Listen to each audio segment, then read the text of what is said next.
옛날 어느 산사에 젊은 승려가 있었습니다.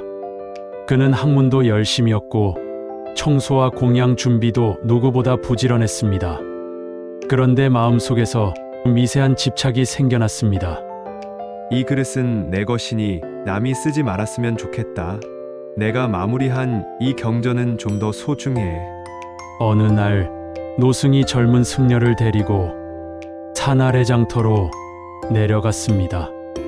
노승은 작은 항아리 하나와 밤 몇 알을 꺼내더니 젊은 승려에게 말했습니다. 손을 넣어 밤을 움켜쥐고 빼보게. 젊은 승려는 한 움큼 움켜쥐었지만 손이 빠지지 않았습니다. 노승이 다시 말했습니다. 쥔 것을 조금만 놓아보게. 젊은 승려가 밤을 반쯤 놓자 손이 빠졌습니다. 노승은 빙긋 웃으며 말했습니다. 많은 밤 때문에 손이 빠지지 않은 것이 아니라 그대의 집착이 손을 붙잡았네. 절로 돌아가기 전 노승은 또 다른 부탁을 했습니다. 이 그릇에 물을 가득 담아 장터 한 바퀴를 돌게. 단 한 방울도 흘리지 말고. 젊은 승려는 온 정신을 모아 물이 가득 담긴 그릇을 들고 걸었습니다. 사람들의 소리, 상인의 호객, 아이들의 장난이 덮쳐와도 시선을 흐트러뜨리지 않았습니다.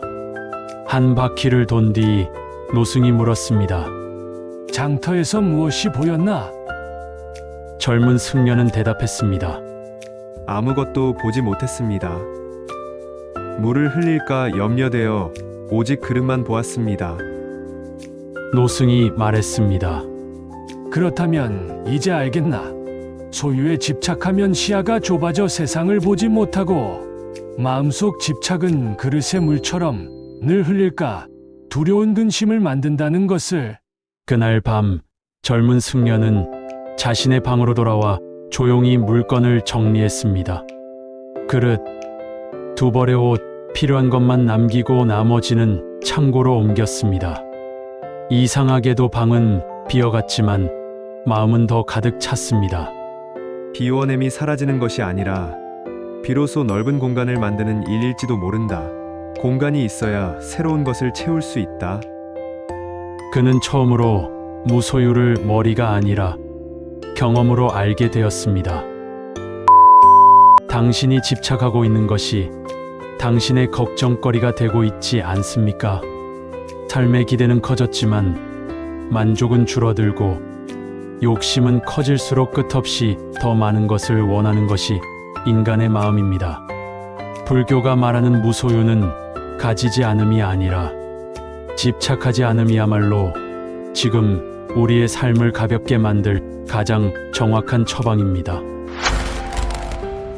무소유는 아무것도 갖지 않는다는 의미가 아니라 마음이 소유에 묶이지 않는 상태를 말합니다. 중요한 것은 무엇을 가지느냐가 아니라 가진 것을 집착하지 않고 쓸 수 있는가입니다. 같은 책 한 권을 가지고 있어도 어떤 사람은 그것으로 지식을 쌓고 어떤 사람은 그저 소장품처럼 쌓아두기만 합니다. 물건 자체가 문제가 아니라 그것을 대하는 태도에 따라 우리의 삶은 달라집니다. 물건에 집착하면 끝없이 더 갖고 싶어집니다.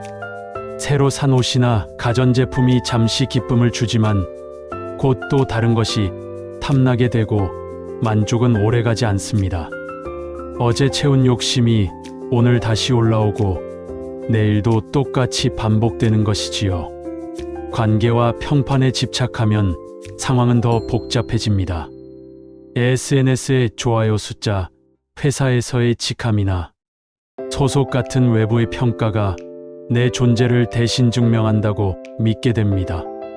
결국 타인의 시선에 따라 기분이 오르내리고 내 삶의 방향까지 흔들리게 되는 겁니다. 더 깊이 들어가면 생각과 신념에도 집착이 있습니다.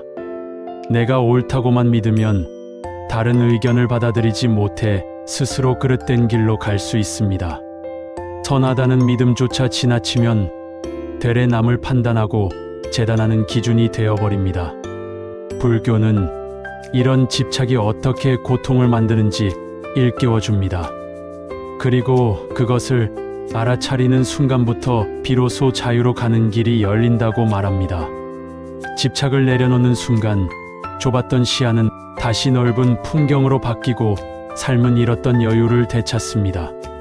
하나에 온전히 몰두할 수 있는 힘, 이것이야말로 무소유가 주는 실질적인 이익입니다. 물론 무소유는 단번에 완성되는 경지가 아닙니다. 오늘 내려놓아도 내일 다시 붙잡고 싶은 것이 생깁니다. 중요한 것은 집착이 아니라 다시 자각하는 습관입니다. 지금 무엇이 나를 붙잡고 있는가? 이것을 가지면서도 집착하지 않을 방법은 무엇일까? 스스로에게 묻는 이 과정을 거쳐야 합니다. 어떤 것은 내려놓고 어떤 것은 적정선을 지켜 함께 가야 합니다. 불교가 말하는 중도는 바로 이 균형의 지혜, 무소유와 필요 사이에서 흔들려도 무너지지 않는 삶의 자세를 가리킵니다. 오늘 하루도 작은 빈칸 하나를 남겨 두십시오. 그 여백으로 들어오는 사람과 생각이 당신의 삶을 조용히 넓혀 줄 것입니다. 오늘 영상이 도움이 되었다면 좋아요와 구독하기 해주세요.